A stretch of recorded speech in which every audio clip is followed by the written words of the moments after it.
असा काय होईल असं आमका काय वाटलाच नव्हतं. तर मंडळी तुमचं परत एकदा मिनी ब्लॉग मध्ये स्वागत असं. तर मंडळी आमका तेंगा वाटवला होता जांभळा काढू. तर आम्ही तिघांनी काय तर मनारच घेतलं होतं. त्यामुळे आम्ही काय रॅपरअपचा लखच घेतलो होतो. तसेच झाडाखाली येऊन बघतो तर होय काय जांभळांची काय जत्राच झाली होती. होय बघतो तर जांभळा मात्र खाली खाली लागलेली होती. मित्र म्हणता ही काय जांभळा काय टॉप क्लासच लागतो. तो जांभळा काढू काय थांबतच नव्हतो. तो म्हणता जांभळा काय भारीत लागतं, जांभळांचं काय नाद नाही करायचो. होय अजून काय जांभळा खाऊची काय थांबलीच नव्हती शेवटपर्यंत.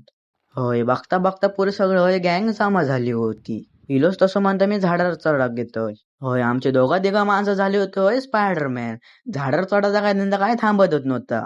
होय एक तसं स्पायडरमॅन इलो खाली पिशवी भरून सगळी. होय जांभळा काढून झाली तसं सगळ्यांनी म्हटल्याने कलमात जाऊया खेळू. कलमात जाऊन बघतो तर हे आधीपासून जांभळा खायत होय बसले होते. तर मंडळी आपण भेटूया आता पुढच्या मिनी व्लॉग मध्ये.